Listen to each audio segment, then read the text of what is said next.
Hey y'all, what's up? Welcome back to Doriansdiyaudio. So, uh, wires and connections. All right, so I see a lot of people always asking what type of RCA cables, wire, and then even some of these connections I'm just going to quickly go over for you guys real quick. I also have a furrow kit here. If you watch some of my videos, you're seeing me use those. Those are a great thing to have around. And for you who don't know what a furrow is, it's this guy right here, right? And that goes on the end of the wire. And then you'll use some heat shrink over top of it to make a nice connection. I'll see if I can insert a picture somewhere. And then I guess while we're here real quick, let's go over heat shrink just for you guys. Once again, here's a bigger one. I just typically keep in stock red and black for positive and negative. All right, I should have a little extra more black for my ground, or sorry, for my remotes, but whatever. So now that we covered that, let's go ahead and get into some of this stuff here. So I first would like to start off with RCA cables, right? So when it comes to RCA cables, I found this brand here quite a while ago, and they're called Cable Mountain. And here is a set that I pulled out of my truck. All right, they're cheap on Amazon. They work really good. I recommend them. Sometimes they're hard to find. I think they might have one out of stock. A more premium brand that I found was from a company called Monoprice. I don't have their RCA cable here with me right now, but I do have a coaxial cable here, which we'll get around to shortly. All right, so two brands that may not be known. Cable Mountain, one is good, and then as I said, we have Monoprice. Another one is from a company here. You'll see I have some wire by these guys, Garrett. They make all sorts of great stuff. And there's another company I'm drawing a blank on, but this is just kind of a quick go over on some stuff. So I've recently needed to purchase more Toslink cables, right? They're called Toslink, or the digital optical cables. And this is a brand that I had found quite a while back ago. And there's a fellow YouTuber who has more high-end home audio channel in business, and he actually sells these cables and he recommends them. If I could find the link to one of the video where he was talking about these cables, I'll see if I can add it in. But this is a Toslink cable from a cable called, let me get my glasses on,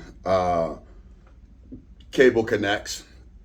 Right, this is a 10-foot Toslink. Now I tried to see if I could find out if the optical inside was a glass filler cable or made out of plastic. I couldn't find it, but these guys here are very economical, and they're really decent stuff. I've used them. I have zero complaints with them. They make all sorts of cables from HDMI to RCAs.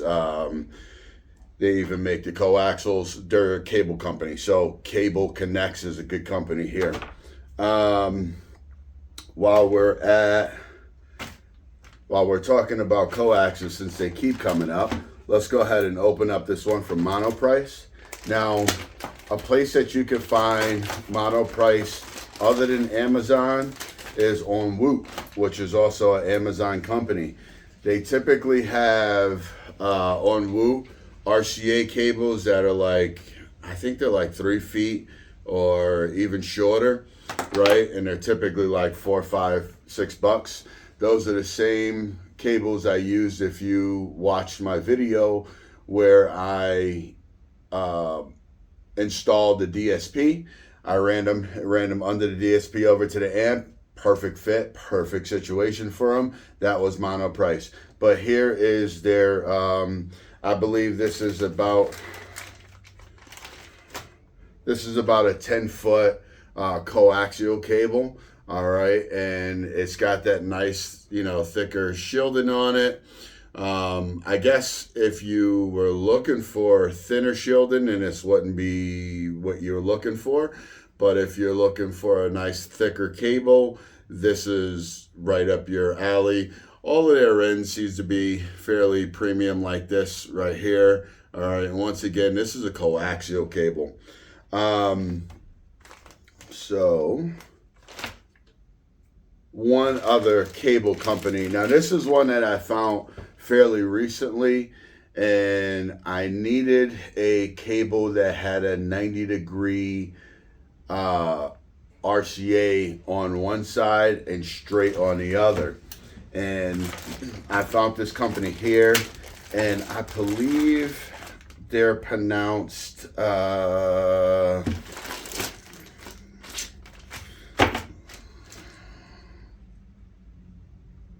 Magatti, M-A-G-A-T-T-I, Magatti. Now this shielding feels really nice, okay? And as you can see here, this one has a 90-degree on one end and a straight on the other. I didn't seem to pick up any noise, which typically when you kind of pick up noise, there's an issue. All right, I know a lot of people have been seeing these noise boxes, and I don't recommend those for a few reasons. One reason is it's free for you to figure out what your issue is and fix it. The other issue is when you use those noise canceling boxes, well, they do cancel noise, all right, and a lot of times they'll cancel your frequency response, right? So especially using those on like amplifiers that are running tweeters or mid-rangers, you can start to run into some sort of issues. And it's also just another piece that's in the signal chain. So, but anyway, this company here, these products seem to have been doing me good for a while, and I like them, right? Say a while, I mean like recently, but once you install it, if there's no issue, typically you're not going to have an issue. I guess over the years, over time, if you're popping things on and off, swapping stuff out, you can start to find a reliability issue, but you'll find that on any. And I do have to say, I've used these and I popped them off and on, but because this is like an aluminum or something like that, the cable end is so sturdy, I haven't had any jazz with that. So this is that cable mountain. That's just these brand here. Like I said, they're not super premium. They're cheap. They're good. They work. All right. But I would recommend either the Magattis or the Cable Connects or the Mono Prices are my three that you may not know about that are very economical and really good.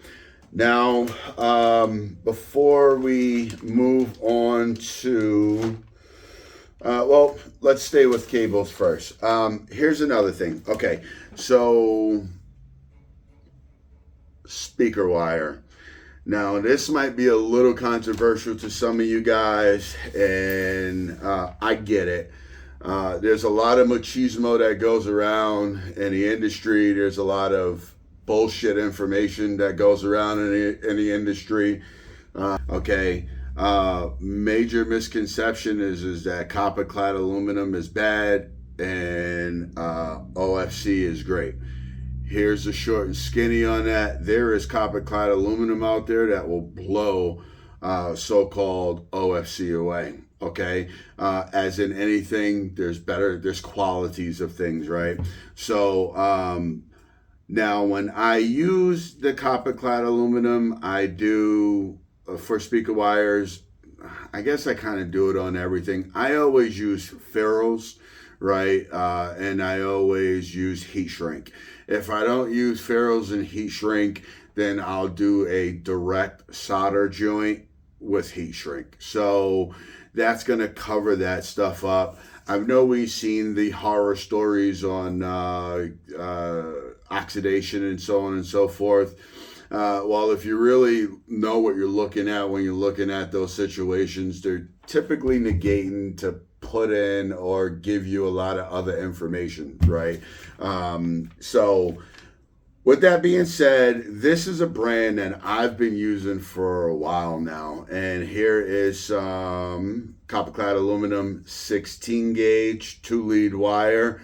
All right, now this is stuff that I'll use on people who aren't really looking for, like, if you come to me and you're not really an audiophile, you're just kind of looking for an upgrade, so on and so forth, and you got a budget, I'm going to use this. I'll also use this on some of my stuff around when I'm making these videos for you guys, because I don't want to be blowing through a ton of OFC that costs 3 times the price for something short. You know, a piece of wire this big, you ain't gonna tell me you're gonna make a difference from a wire that's 6 feet both ways. It's just not gonna happen. But Garrett makes great wires from XLR cables, RCA cables.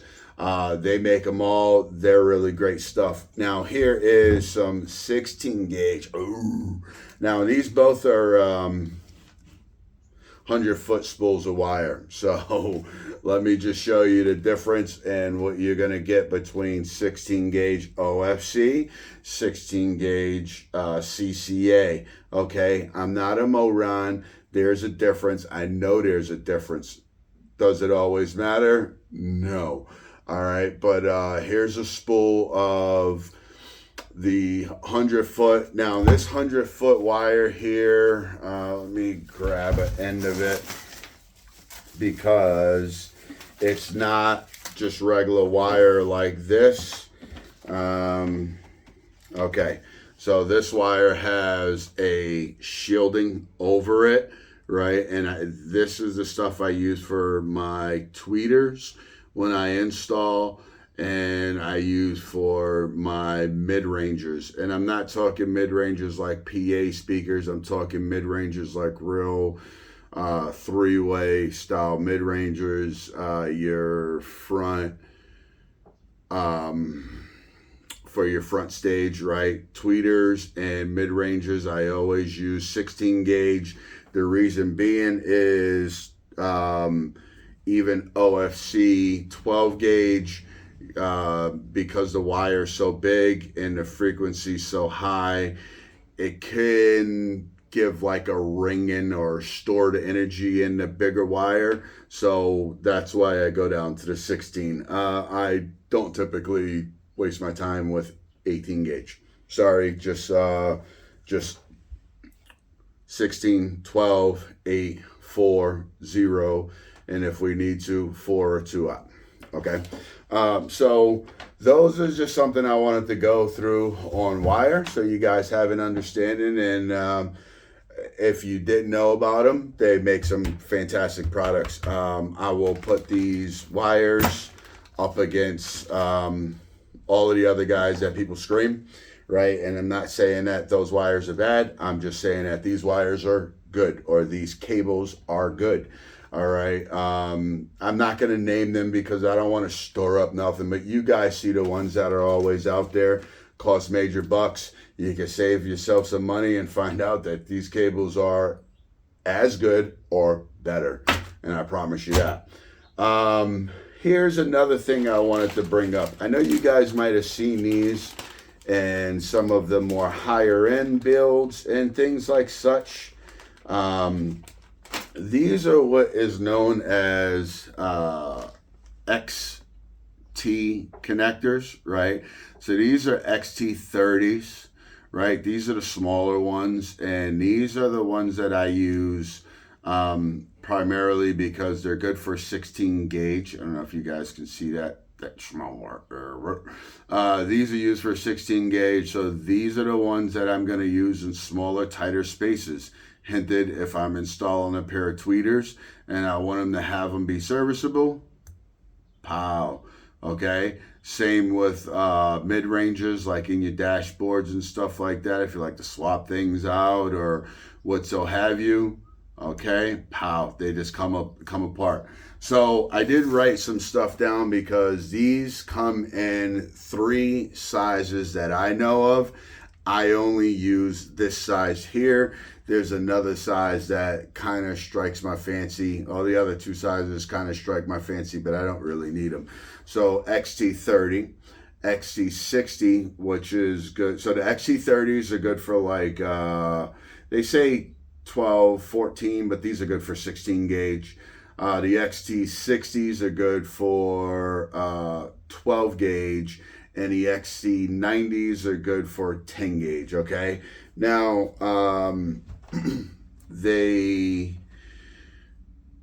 for the 30s and the 60s, they both have a rated amperage of 30 amps and a max of 60 amps. If you're using these for tweeters and say using the 60s for your mid basses, that's plenty. Actually, 12 gauge, you could probably use them for like subwoofers, but I don't think you need a connection like this for that. The XT90s is something that I primarily see in a smaller battery, lithium battery world, like where you're having things like RC vehicles, right? Planes, boats, little RC cars, right? Trucks. That's the connection that those guys use. There's a few other ones out there too, but these are what you'll see in car audio, and they are pretty nice. It's a nice little thing to step your game up, make your installs look good. One other thing I want to show you before we quickly get up out of here is these wiretaps. So this is a wiretap. Now, this is the old school. These aren't the mini fuses. I got these particularly for one of my older vehicles. I needed to tap in onto something. So you plug this into the fuse block, and then there's 2 spots up here for 2 fuses. I don't have any of those Sal fuses with me right now, but hold on for a second, because I might. All right, so I just remembered that I did. Let's just grab 2 different colors just so you can see the differences. So here's 2 different of that style fuses. The one fuse is going to be the original fused circuit, right? And I believe it's the one that's front. You'll have to check that yourself, but this is the original fused circuit. And then the top one is going to be the circuit for this one here, right? Your lead off. I only use these for ACC, right? Meaning for remote. I don't know what the fuse rating is on them because, like I said, I only use these for one thing. You would have to check all of that if that's what if you're looking for, but I don't recommend that. I do recommend this if you needed to have that. I guess if you had like a small circuit, like say you were wiring in, here's a good case for using one of these, but a bad case for you to be using is a dash camera, right? You need to take power for something like a dash camera. All right, that's not going to draw much current, much whatever, and you can get these in the smaller fuse, whatever those ones are called there, the minis. You can get these for those and those also.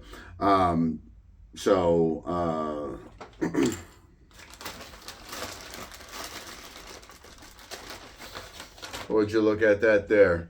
This kit actually came with both of them. I happened to see that while I was talking to you. So anyway, that's that there. these are great to get. You can get these on Amazon. As you can see, they come with multiple different sizes. This one comes with you can see the sizes there, so I don't have to explain it to you. All right, and made a mess. That's all right, I'll fix it later. And then here is a cool, this is a cool ferrule kit that also comes with the crimper. I'll drop some links in this stuff. I'll put links for all of this stuff in this particular video. But this is a bang up deal to have for when you're doing installs. So yeah, just a short little video showing you guys some of the stuff that I use, my recommendations. And if you use these stuff, please make sure to put them down in a comment and tell people that, you know, I use this RCA cable and yeah, it's been doing me great. Or I guess also tell me if they haven't been doing you great. And the wires and stuff like that. But until next time, y'all, I think we're done with this topic, and we will go over anything further down the road later if necessary. But until next time, y'all, peace.